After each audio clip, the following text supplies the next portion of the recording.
फिर से पिता प्रार्थनाओं के तहत अपने जीवन को रखते हैं। पिता, हमारी आत्मिक दशा पिता परमेश्वर जिस भी प्रकार से है पिता, अनुग्रह के द्वारा इसे आप पिता परमेश्वर आशीष में बनाएं, अनुग्रह में करें, ताकि हम पिता परमेश्वर आत्मिक दशा उठने पाएं और पिता परमेश्वर मसीह के विचारों के तहत अपने जीवन को हम रखने पाएं। पिता, तो क्षमा का अनुग्रहकारी परमेश्वर है, आप हमारे लिए जन्मे ताकि पिता हम पापों से उद्धार पा सकें। उद्धारकर्ता प्यारे बेटे प्रभु यीशु मसीह के नाम से मांगते हैं, आमीन आमीन।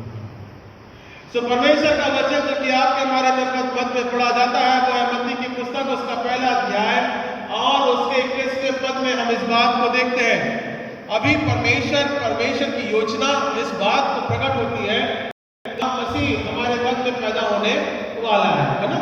तभी हम आगमन के संडे को 4 भागों में हमने डिवाइड किया है, hope, love, joy and peace, है ना। ये 4 बातें हमारे आगमन संडे के रूप में रहती हैं। मसीह के उन आगमनों में हम हमारे जीवन की तैयारी करते हैं, मसीह की आशा और उसके प्रेम, उसकी शांति और उसके आनंद के तहत हम इन बातों को रखने पाते हैं। और 25 दिसंबर का दिन प्रभु यीशु मसीह हमारे बीच में जन्मा है। हम इस बात को तिथि के रूप में या अगुवाई के रूप में या उद्धारकर्ता के रूप में हम इस बात को देखते हैं। आगमन संडे हमारा और आपके जीवन में इस बात का प्रकटीकरण है, जहाँ प्रभु यीशु मसीह आज अपने प्रेम के माध्यम के द्वारा उस आगमन के रूप में हमारे जीवन को तैयार करता है। और प्रेम का जो प्रतीक होता है वो प्रेम हर प्रकार से किसी न किसी दिशा में कहीं ना कहीं किसी न किसी प्रकार से हम इस बात को प्रकट होता हुआ देखते हैं, चाहे वो उस समय के दौरान हो और चाहे आज की वर्तमान परिस्थिति के दौरान हो। परमेश्वर का प्रेम उस समय भी उसी प्रकार से था और आज भी वर्तमान परिस्थिति में परमेश्वर का प्रेम उसी प्रकार से बना हुआ रहता है। फर्क यह है कि मनुष्य का विचार किस प्रकार से मसीह को ग्रहण करता है और उसके प्रेम को किस प्रकार से अपने जीवन में अपनाता है। फर्क इसमें है केवल यहाँ विचार और जो हृदय के विचार, है ना, दिमाग और हृदय के विचार जिसमें कोऑर्डिनेशन होता है और हम किस प्रकार से उस प्रेम को प्रकट करते हैं, ये बहुत मायने रखता है। और मसीह का प्रेम हमारा और आपके जीवन में उद्धार को प्रकट करता है। हमने इस बात को यहाँ इस लाइन में देखा है। और परमेश्वर का वचन क्या बोलता है? परमेश्वर का वचन बहुत साफ तौर से मरियम के पास में उसके उस स्वर्गदूतों के माध्यम के द्वारा प्रकट होता है। और क्योंकि वह अपने लोगों का उनके पापों से क्या करेगा? उद्धार करेगा। And it is not a easy work, है ना। जो टास्क प्रभु यीशु मसीह को उसके पैदा होने से पहले दिया गया, it is not an easy work, है ना। हमको सबको आसान कार्य करना ज्यादा ना, हम शॉर्टकट लेना ज्यादा पसंद, काम कितनी जल्दी हो जाए उससे ज्यादा कुछ नहीं होता है ना। हम सभी लोग विचार में जाते हैं, है ना, विचार करते हैं, संसार की कोई भी योजना रहती है, काम जिस प्रकार से रहते हैं, जितनी जल्दी हो सके उतना शॉर्टकट काम हम करना। अभी मैं एक उदाहरण आपके घर के ही बताता हूँ, ठीक है ना। अभी हमारे माँ बाप थे और माँ बाप क्या करते थे, ओ बड़े दिन की तैयारी हो रही है तो पूरा महीने भर से मार वो पकवान बनना शुरू हो जाता है। पकवान बनने से पहले राशन आता है ना, लीटरों भर के तेल आता था, फिर उसके बाद में मैदा आता था, फिर उसके बाद में तमाम जो वस्तुएं थी, फिर केक का सामान आता था, फिर उसको खिलाया जाता था। वो काजू किशमिश को पता नहीं कितने 3 दिनों पता नहीं कितने दिनों तक वो खिला के, फिर उसके बाद में अभी मेरे को नहीं मालूम है यहाँ का ट्रेडिशन, वहां पे तो फेंटा जाता था, सामने फिटवाते थे ना, पूरा अच्छी तैयारी करते थे, बिल्कुल एकदम पूरा, मतलब बड़े दिन का बड़ा मजा जो है पूरा आना चाहिए, है ना। आजकल कैसे क्या शॉर्टकट है ना, समय बचाने के लिए दुकान गए, फटाफट 1 किलो, आधा किलो, 3 किलो जिस प्रकार से लेना लिया और थोड़ा थोड़ा करके बांट दिया। वो आनंद जरा थोड़ा सा हम कहते हैं वो समय के अनुसार जिस प्रकार से हमने शॉर्टकट जीवन को अपनाया है, वो आनंद धीरे धीरे फीका पड़ता जा रहा है ना। कहने का मतलब है प्रभु यीशु मसीह का जन्म किसी न किसी घटनाओं के तहत, के संघर्षों के तहत, वो जो मरियम जब चली होगी, जब नाम लिखाई के लिए जब समय आया होगा, जब वो यरूशलेम में प्रवेश करे होंगे, कई रास्तों से, कई ट्रैवल से, कई प्रकार के उठा पटक के उन रास्तों के माध्यम के द्वारा, ऊपर खाबड़ रास्तों के माध्यम के द्वारा संघर्ष किया होगा, तब जाके प्रभु यीशु मसीह का जन्म होता है। और वो भी स्थान में नहीं होता, कोई अच्छे स्थान में नहीं होता है, बल्कि गौशाला में वो जन्म लेता है, बराबर है ना। तो कहने का तात्पर्य we need to take a shortcut. हम लोग एक समय के अनुसार छोटा रास्ता अपनाना चाहते हैं, पर प्रभु यीशु मसीह और उसकी योजना और परमेश्वर की योजना जिस प्रकार से बनी चली आई, it never have a shortcut, है ना। वो बोला ऐसा पैदा नहीं हो गया, तुरंत इस प्रकार से नहीं लिखा है। It has a different variations, कई प्रकार के घटनाओं के साथ, रोग रुकावट के साथ, कई बच्चों के बलिदान और बहनों के बलिदान के साथ, स्वप्न के दर्शनों के रूप में जिस प्रकार से प्रकट होता है, कई संघर्षों के माध्यम के द्वारा, तब जाके प्रभु यीशु मसीह का जन्म। परमेश्वर ने शॉर्टकट नहीं, वो अपने लोगों का पापों से उद्धार करेगा। It has a different variation of time and span of time and difficult of time। और प्रभु यीशु मसीह का जन्म किसी आनंद और हर्ष के तहत नहीं, बल्कि लोगों के उद्धार के जीवन के रूप में, संसारिक आनंद नहीं, मेरा कहने का तात्पर्य है लोगों के आत्मिक जीवन के आनंद की बात परमेश्वर कह रहा है। हम बात को यहाँ पे देखने पाते हैं। सो परमेश्वर का प्रेम अनंतकालीन प्रेम है, संघर्ष के प्रेम है, और वो कदम भी हमारा और आपके जीवन को उसी संघर्षों के तहत गले लगाता है। वो ये नहीं फर्क करता कि ये किस जाति का है, किस कुल का है, किस कुटुंब का है, वो शॉर्टकट प्रेम नहीं रखता। हम जैसे भी हैं, जिस भी दशा में हैं, परमेश्वर अपने लोगों के तहत अपने प्रेम को बनाए रखता है। सो आइए हम थोड़ा सा इन बातों के तहत वचन के रूप में मनन करेंगे या विचार करेंगे। पहली बात, परमेश्वर का प्रेम किस प्रकार से प्रकट होता है या प्रदर्शित करता है। परमेश्वर का प्रेम निस्वार्थ प्रेम है, किसी योजनाओं के तहत नहीं, बल्कि परमेश्वर का प्रेम हर एक मनुष्य जाति के लिए निस्वार्थ प्रेम को प्रकट करता है। निस्वार्थता के साथ में हम जैसे भी हैं, परमेश्वर चाहता है कि हम वैसे ही आए, उसके समक्ष हम, उसकी वेदी के समक्ष हम ग्रहण करें और उससे हम प्रेम करने पाए। और प्रेम जो है आत्मिक दिशा को परिवर्तन करने के लिए कहता है। आत्मिक दिशा में अगर हम कमजोर हैं, यदि हम हमारे आत्मिक दिशा में घात किए गए हैं, तो परमेश्वर उस प्रेम से हमारे हर एक आत्मिक भाव को पूरा करने के लिए, भरने के लिए, उद्धार के रूप में लेके चलने के लिए हम इस बात को परमेश्वर के वचन में देखने पाते हैं। और इसी बात के लिए मसीह के आगमन हम प्रेम के बारे में देखते हैं। तो निस्वार्थ प्रेम हम इस बात को यहाँ पे देखने पाते हैं। वो क्योंकि वह अपने लोगों को उनके पापों से उद्धार करेगा।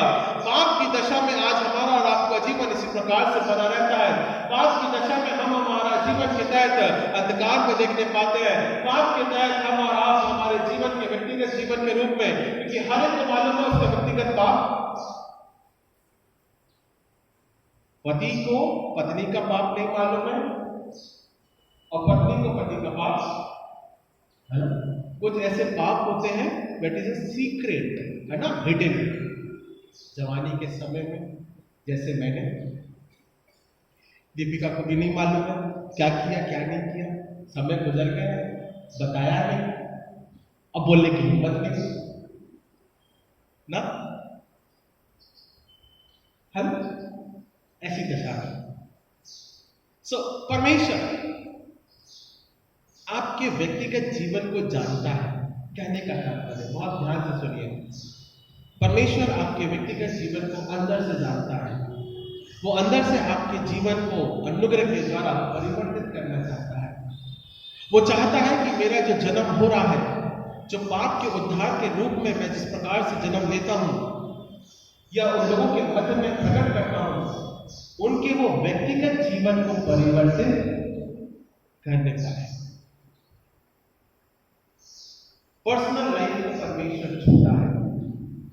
परमेश्वर चाहता है कि हमारा व्यक्तिगत जीवन अनुग्रह के द्वारा उसके संबंध में हम बनने पाए। हम सामूहिक रूप में जिस प्रकार से करते हैं, सामूहिक रूप में मैंने ये किया, मैंने ये किया, मैंने ये किया है, जिस प्रकार से हम बोलते हैं, उसी प्रकार से व्यक्तिगत जीवन के रूप में उसके वेदी के समक्ष हम आए। और परमेश्वर चाहता है कि पूर्ण रूप से हम उस पर भरोसा रखते हुए उदारता से उसके समक्ष हम पापों की क्षमा मांगे, ताकि वो अपने गले से हमारे जीवन को लगा न कर सके, है ना। ये प्रेम की परिभाषा होती है। और प्रेम परमेश्वर, हम जिस भी प्रकार से दशा में रहते हैं, परमेश्वर हमसे करता है। आगापे प्रेम के बारे में हम देखते हैं, है ना। आगापे प्रेम जो स्वर्गीय प्रेम है, जिसके बारे में हम जानते हैं।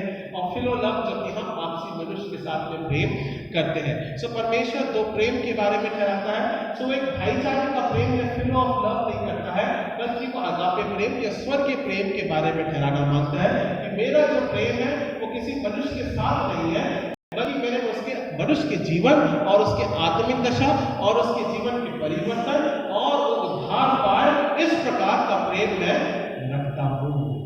है ना, इस प्रकार का वो प्रेम रखता है।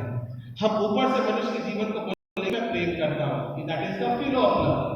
पर अगापे प्रेम जो होता है वो आत्मिक दशा को परिवर्तित करने वाला प्रेम है। जो भी है, हम जैसे भी है, परमेश्वर हमको वो आत्मिक प्रेम में लेके चलना मांगता है, जिसे हम अगापे प्रेम के द्वारा देखने पाते हैं। हिब्रू में इस बात को हम देखते हैं। सो परमेश्वर का प्रेम निस्वार्थ प्रेम है, और निस्वार्थ दशा में वो हमारे और आपके जीवन को छूता है और स्पर्श करता है, और हम चाहते हैं, और परमेश्वर चाहता है कि हम उसकी योजनाओं में इसी प्रकार से बने रहें। एंड टेक टाइम, है ना, हर चीज तुरंत नहीं होती है या शॉर्टकट नहीं लिया जाता है। We need to take time. परमेश्वर चाहता है, ये 2024 का समय मैंने आपको दिया है, आने वाले समय में मैं मौका दूंगा। You need to take time, और परमेश्वर के पास में हमें आना जरूरी है ना। हम परमेश्वर से अपनी योजनाओं को मांगते हैं। 2024 का समय रहेगा जहां कुछ समय के दौरान ये साल योजनाओं के रूप में खत्म हो जाएगा। आप 2025 में अपनी योजनाओं को लेके जाएंगे या नई योजनाओं को बनाएंगे, और परमेश्वर चाहता है it should be in a time, है ना। आप टाइम स्पेंड करें, अपनी योजनाओं के लिए प्रार्थना करें, मनों में विचारों में तैयार हो, ताकि हम उसके प्रेम में, उसके अनुग्रह में, योजनाओं के सफल होने में परमेश्वर हमारी अगुवाई करने पाए। सो मसीह का प्रेम कैसा है? निस्वार्थ प्रेम है, और सबों के लिए उद्धारकर्ता के रूप में जन्मा है। और हम और आप किसी बात को मत्ती उसके पहले अध्याय और 21 पद में उसके निस्वार्थ प्रेम के बारे में जानने पाते हैं। दूसरी बात, परमेश्वर का निस्वार्थ प्रेम के बारे में हमने जाना है। और दूसरी बात, जो कि अपने लोगों का पापों से उद्धार करेगा, वो प्रेम किस प्रकार से?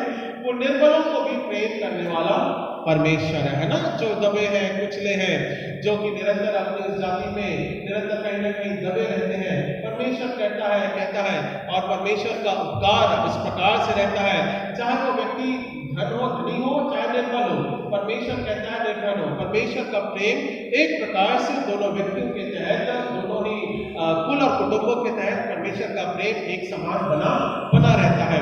उदाहरण के लिए मेरे निकाल लीजिएगा यूहन्ना की पुस्तक, उसका 4वां अध्याय और 7 से 15 पदों के बीच में हम देखेंगे। यूहन्ना की पुस्तक, उसका 4वां अध्याय, द एग्जाम्पल, हेलो, सामरिटन विमेन का एग्जाम्पल लिखा है, सामरी स्त्री का। यूहन्ना की पुस्तक, उसका 4वां अध्याय, और परमेश्वर जाति के लिए भी प्रार्थना करता है जो कि उसके कुल और कुटुंब की नहीं थी, और सामरियों को यहूदी कभी ग्रहण नहीं करते थे। छुआछूत की भावना जिस प्रकार से थी। 4वां अध्याय और 7वें पद में हम देखते हैं, तो मैं आपके लिए पढ़ देता हूं। इतने में एक सामरी स्त्री जल भरने आई। यीशु ने उससे कहा, मुझे पानी पिला, क्योंकि उसने चेले जो नगर में भोजन मोल लेने को गए थे, वो सामरी स्त्री ने कहा, तू यहूदी होकर उस सामरी स्त्री से, अजय क्या लिखा आगे? सब मैं पढ़ूंगा तो मजा नहीं आएगा, नहीं, इट विल टेक टाइम, है ना। सब पादरी साहब पढ़ देंगे तो फिर समझ में कैसे आएगा? कुछ हुआ है, सेकंड एडवेंचर में हमने जाना है, सीखा है। लो, जोर से पढ़ेंगे, क्या लिखा है? क्योंकि यहूदी सामरियों के साथ किसी भी प्रकार का व्यवहार नहीं रखते थे।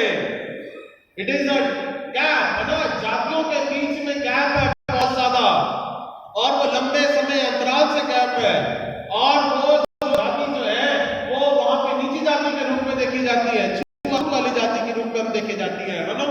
और प्रभु यीशु मसीह वहां पे उस समय के दौरान जो योजना मत्ती उसके 21वें पहले अध्याय और 21वें पद में ठहराता है कि वो अपने लोगों का उद्धार करेगा, मतलब पापों की क्षमा न केवल यहूदियों के जीवन से बल्कि अन्य जातियों के जीवन से भी होना बहुत जरूरी है।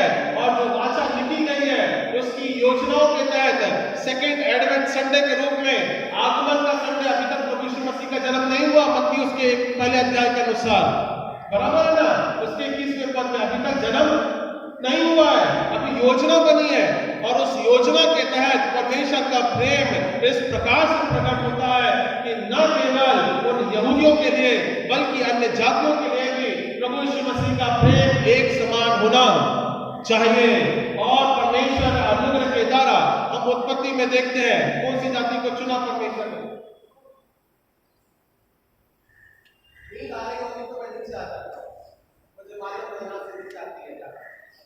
ठीक है, परमेश्वर ने कौन सी जाति को चुना?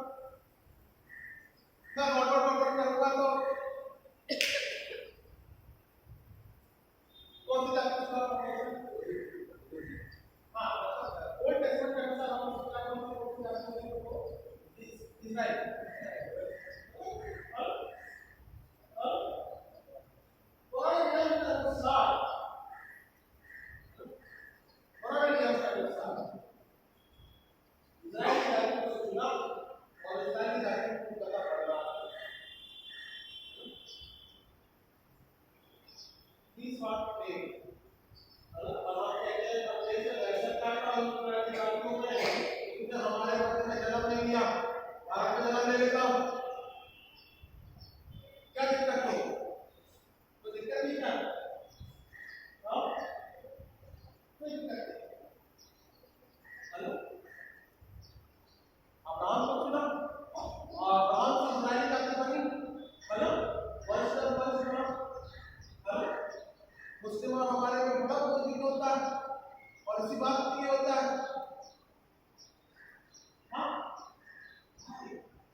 एक तरफा प्यार, लड़के का प्यार, ना लड़की करेगा करे, वन साइडेड लव, क्या चाहता है बड़ा एक क्या इस बात भाई राइट अलग लग Gaurav yes sir one side love. तो परमेश्वर ने बोला बाबा ये तो वचन में बड़ा गड़बड़ हो जाएगा, वन साइड लव। हेलो, परमेश्वर ने सोचा ये वन साइड लव तो बहुत खतरनाक है ना, विषय भाई बड़ा मस्करा रहे हैं। आप सब अपने अपने मनों में कहीं ना कहीं कुछ ना कुछ जाते, मैंने मेरा भी है, चिंता ना करें, ऐसी बात नहीं है, उस दशा में हम भी आते हैं। Okay, one side love. परमेश्वर ने बोला पुराने नियम के अनुसार मैंने इजरायली जाति को चुना, उसको पढ़ाया, बलवत्ता किया, उसको अनुग्रह के द्वारा आशीष में किया, बालू बालू रख के मैंने पढ़ाया, उसे आज भी मैं आशीष में बनाता हूँ।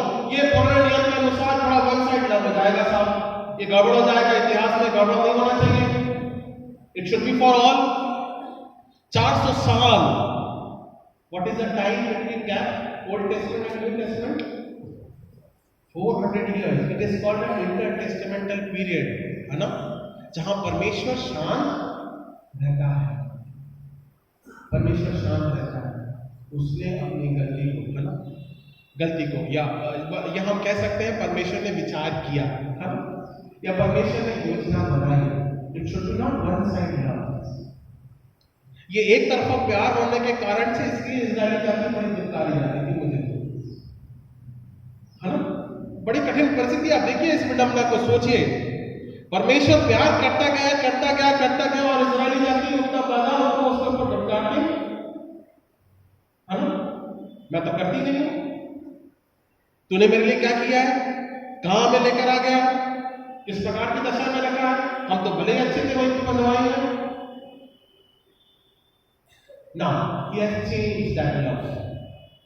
For that one-side love, उसने क्या कर दिया, अपने आप को प्रभु यीशु मसीह में प्रकट करके तमाम निस्वार्थ प्रेम के साथ में, निर्बलताओं के साथ में, उसने केवल एक जाति के लिए नहीं बल्कि संपूर्ण मानव जाति के लिए अपने प्रेम को प्रकट किया। और प्रभु यीशु मसीह जो कि उद्धार की योजनाओं में ठहराया गया, जिस प्रेम के बारे में, जिस अगापे प्रेम के बारे में आज हमने सुना है, देखा है, जाना है, और मनुष्य जाति के बारे में हम देखते हैं, तो वो पहली बात में क्या क्लियर कर देता है। बाबा प्रभु यीशु मसीह के आगमन से मत्ती उसके पहले अध्याय 21वें पद में उसने अपने प्रेम को सबों के लिए प्रकट कर दिया कि वो अपने लोगों का उनके पापों से उद्धार, है ना, सबों के लिए वो प्रकट करता है। It is not for one, कोई एक जाति के लिए नहीं, प्रभु यीशु मसीह सबों के लिए अपने प्रेम को प्रकट करता है। इसलिए सामरी स्त्री का मैंने उदाहरण लिया, और कि वो क्या करते थे, क्योंकि यहूदी सामरियों के साथ में किसी प्रकार का व्यवहार नहीं रखते थे।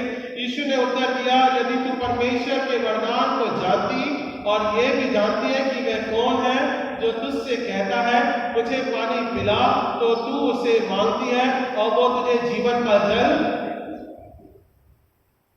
है ना। ऐसी बात नहीं है कि अन्य जाति के लोग जानते नहीं है कि प्रभु यीशु मसीह कौन है या परमेश्वर कौन है। सामने स्थिति भले बड़ी बातें से अच्छी बातों से भी जानती थी कि परमेश्वर कौन है, यहूदियों का परमेश्वर कौन है, इस्राएलियों का परमेश्वर कौन है। पूरा उदाहरण लोगों ने सुना होगा, कहानी इस प्रकार से फैली होगी कि एक परमेश्वर था जो कि आग के खंभे के समान बादलों के रूप में आग के तहत वो अगुवाई करता था लोगों की। क्या कहानी नहीं सुनी होगी? क्या सुनी होगी कहानी? परमेश्वर कौन है? वो इस्राएलियों का परमेश्वर है, वो यहूदियों का परमेश्वर है। सबने सुना होगा कहानी को, उस बात को, और जाना भी होगा कि वाकई में परमेश्वर ने नहीं देश दिया है।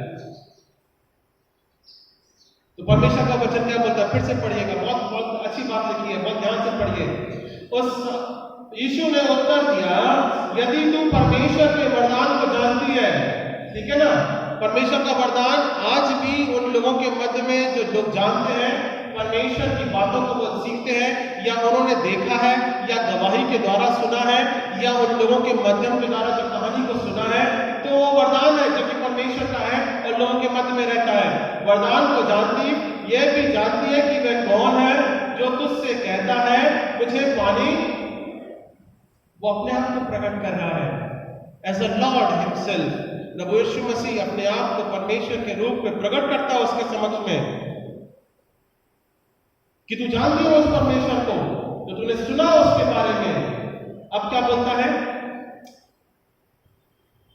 यह भी जानती है कि वह कौन है जो तुझे कहता है, तुझसे कहता है मुझे पानी पिला, तो तू उसे मांगती है और वह तुझे जीवन का जल।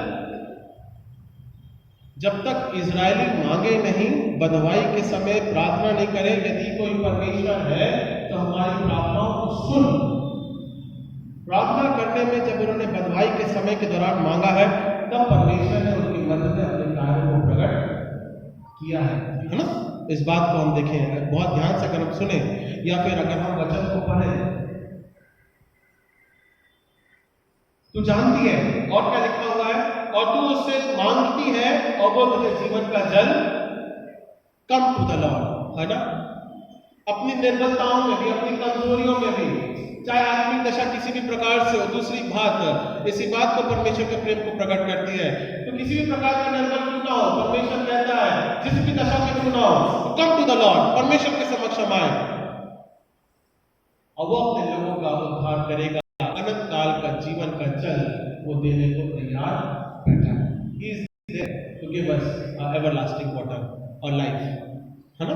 परमेश्वर चाहता है कि हम इसी प्रकार से उसके निर्बलताओं में भी हम अपने जीवन को रखने पाए, सामरी स्त्री के समान उससे हम मांगे और मांगने के अधिकार के रूप में हम कहने पाए, हे परमेश्वर, हे पिता, है ना। इसी प्रकार से हम संबोधित करते हैं ना, एक संबंध में हम संबोधित करते हैं, एक पिता के रूप में अपने जीवन को रखते हैं, ताकि परमेश्वर तुम्हारे को सुन और उसे क्षमा के माध्यम के द्वारा मुझे जीवन के जल में प्रदान कर, उस जीवन के जल में से मुझे प्रदान कर। ये हो गई दूसरी बात, परमेश्वर का प्रेम जो कि निरंतर निस्वार्थ है। निर्बलताओं में हम परमेश्वर अपने प्रेम को प्रकट करता है। तीसरी बात, यीशु मसीह का प्रेम, और वो अपने लोगों का उनके पापों से उद्धार करेगा। तीसरी बात, इस प्रेम को प्रकट होता है जहां पे हम देखते हैं कि वो विरोधियों से भी प्रेम करता है। और विरोधियों में कौन सी जाति थी? प्रभु यीशु मसीह के विरोधियों में कौन सी जाति थी?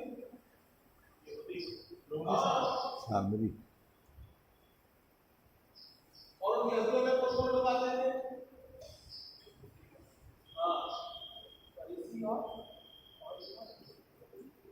कौन कौन थे विरोधी जाति में? कौन कौन थे प्रभु यीशु मसीह के? नहीं नहीं नहीं, यहूदियों में।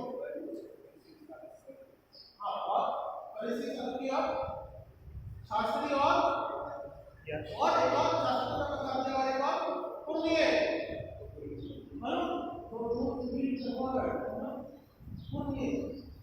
शास्त्री और पुण्य वो क्या करते थे?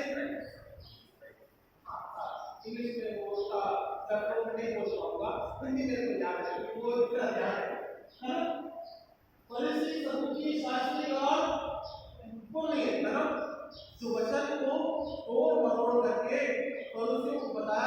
इस मुद्दे को समझा करके बाबा अभी नियम इस प्रकार सुनाना है, इस वचन के तहत लेकर आओ ताकि ये डर दिया है ना षड्यंत्र रचने का आ रहे है ना प्रभु यीशु मसीह को षड्यंत्र रच के उसे क्रूस पे लटकाने का ये वो जाति ये चार जातियां हैं जो कि निरंतर क्या करती है विरोध करती है ना, ये ध्यान रखना है ना। आगमन संडे ऐसे नहीं बनाया गया, आप बोलो घर में आनंद पड़ेगा, साफ सफाई हो जाएगी, घर की साफ सफाई गाय करके बिठा लेंगे, वो नहीं है ना। आत्मिक जीवन की तैयारी हमको और आपको प्रभु यीशु मसीह के आगमन के बारे में बताती है, जहां पे हमको और हमारे जीवन में परिवर्तन करना है, आत्मिक दिशा में परिवर्तन होना चाहिए है ना। जो अनुग्रह परमेश्वर का वो हमारे आत्मिक जीवन में रहना चाहिए। ओके, आधी रात में कौन मिलने आया प्रभु यीशु मसीह को? आधी रात में कौन मिलने आया प्रभु यीशु मसीह को? हाँ, निकोदेमुस मिलने आया। कौन सी जाति में से था? हाँ, फरीसी जाति में से था, बड़ा मुख्य पादरी है ना, महायाजक के रूप में ठहराया जाता है ना। ओके, सो कहाँ मिलेगा निकोदेमुस? यूहन्ना की पुस्तक उसका तीसरा अध्याय, यूहन्ना की पुस्तक उसका तीसरा अध्याय और 1 से लेकर 3 पदों के बीच में हम इस बात को देखते हैं। मैं पढ़ देता हूँ। फरीसियों में निकोदेमुस नामक एक मनुष्य था जो यहूदियों का सरदार था। उसने रात को यीशु के पास आकर उससे कहा, हे रब्बी, हम जानते हैं कि तू परमेश्वर की ओर से गुरु होकर, that means they know the word, इसलिए मैंने बोला ना वो शास्त्रों में से निकालते थे और शास्त्रों के अनुसार प्रभु यीशु मसीह को फंसाना चाहते थे, ठीक है ना। पर वो जानते थे कि प्रभु यीशु मसीह कौन है, जो कि परमेश्वर के पुत्र के रूप में ठहराया गया, पर वो बोलते नहीं थे। ओके, ठीक है। ओके, ये विचार को प्रकट करता है कि तू परमेश्वर की ओर से गुरु होकर आया है, क्योंकि कोई इन चिन्हों को जो तू दिखाता है, यदि परमेश्वर उसके साथ ना हो तो नहीं दिखा। बराबर है ना। परमेश्वर जिसके साथ होता है उसी को वो दर्शन देकर बातें किया करता था या समझाया करता था। ओके, यीशु ने उसको उत्तर दिया, मैं तुझसे सच सच कहता हूं, यदि कोई नए सिरे से ना जन्मे तो परमेश्वर का राज्य नहीं देख। और निकोदेमुस बोलता, क्या मैं अपने मेरी माँ के गर्भ में दोबारा जाऊं कि पैदा हो? प्रभु यीशु मसीह बोलता, तुझे ऐसा करने की जरूरत नहीं है, तुझे वेदी के समझ है ना, आज के समय के अनुसार वेदी के समझ है ना, पानी और आग से बपतिस्मा लेने की जरूरत, या मसीह को ग्रहण करने की जरूरत, या मसीह के प्रेम को अपनाने की जरूरत, या पापों की क्षमा के माध्यम के द्वारा जुड़े रहने की जरूरत, ये निकोदेमुस के लिए बहुत मायने की बात रखते थे। पर हुआ वो जैसा आया वैसा ही लौट गया है ना। और तभी हम यूहन्ना 3:16 के हिसाब से देखते हैं कि परमेश्वर ने जगत से ऐसा है ना। सो ये तमाम ऐसी बातें जो कि एक साथ वर्णित रूप में जुड़ती हैं, एक साथ एक कड़ी में फैलाती हैं। तो प्रभु यीशु मसीह उन विरोधियों के लिए भी प्रार्थना करता है, या उनके जीवन के परिवर्तन के लिए प्रार्थना करता है, या उनके जीवन को परिवर्तन या सही मार्ग दिखाने के लिए वो करता है, ठहराता है, वचन को बताता है और प्रकट करता है, यदि तुम मुझसे प्रेम रखते हो और मैं तुम्हारे जीवन को उस प्रेम को बदल करके तुम्हारे जीवन को उद्धार प्रदान कर सकता हूं। परमेश्वर अपने विरोधियों से भी प्रेम रखता है, और ये प्रेम की परिभाषा हम इस बात को यहाँ पे आज देखने पाते हैं। तीसरी बात यह हुई परमेश्वर का प्रेम उसके आगमन संडे के रूप में, कि वो अपने लोगों का उद्धार करेगा।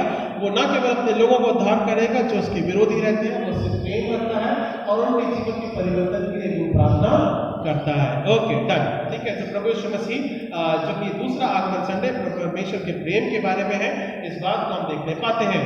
चौथी और अंतिम बात, क्षमा के द्वारा हम प्रेम को देखने, द फॉरगिवनेस ऑफ लव, है ना। परमेश्वर की क्षमा के द्वारा हम प्रभु यीशु मसीह के प्रेम को देखने पाते हैं, और वो अपने लोगों का उद्धार करेगा। इस बात को अगर हम देखेंगे या जानेंगे, परमेश्वर के वचन के तहत यदि हम निरंतर कहीं ना कहीं परमेश्वर के आत्मिक जीवन में अगुवाई करते हैं, तो मत्ती उसके 6वें अध्याय, मैथ्यू चैप्टर 6 वर्स 14 to 15 हम इस बात को देखने पाएंगे। मैथ्यू चैप्टर 6, क्षमा के द्वारा प्रेम। मैथ्यू चैप्टर 6 और वर्स ओके, वर्स है 14 and 15, Matthew chapter 6 versus 14 and 15। इसलिए यदि तुम मनुष्य के अपराध क्षमा करोगे तो तुम्हारा स्वर्गीय पिता भी तुम्हें क्षमा करेगा, और यदि तुम मनुष्य के अपराध क्षमा ना करोगे तो तुम्हारा पिता भी तुम्हारे अपराधों को क्षमा दोनों ही बातों से प्रकट होनी चाहिए, है ना। इन्हीं बातों के तहत परमेश्वर अनुग्रह के द्वारा हमारे जीवन को क्षमा के रूप में बढ़ाना मांगता है, और क्षमा का दाम और वरदान चाहे वो प्रभु यीशु मसीह के जीवन उसके आगमन के रूप में हो या उस समय के द्वारा जहां उसने अपने क्रूस पर से बलिदानित होकर के उन 7 वचन में से एक वचन, हे पिता इन्हें क्षमा कर, इस बात का प्रकटीकरण किया, और प्रभु यीशु मसीह के आज के बड़े दिन के आगमन के तहत जो कि वो अपने लोगों का उद्धार करता है क्षमा के माध्यम के द्वारा प्रकट करता है। 2024 परमेश्वर हमें क्षमा के लिए द्वार को खोला है। अब हम 2025 में पहुंचेंगे। परमेश्वर हमें तब भी ये मौका देता है कि क्षमा के माध्यम के द्वारा हम अपने गले लगाते हैं, तो परमेश्वर भी अपने गले से लगा करके हमें अनंत काल के जीवन में लेके चलने वाला परमेश्वर है। अच्छा आगमन के 4 विषय हम इस बात को ध्यान में रखें। निस्वार्थ प्रेम, निर्बलताओं में भी परमेश्वर प्रेम रखता है, मसीह विरोधियों से भी प्रेम रखता है, और क्षमा के द्वारा भी अपने प्रेम को प्रकट करता है, जो कि प्रभु यीशु मसीह के आगमन की तैयारी को ठहराता है। आइए हम प्रार्थना करें।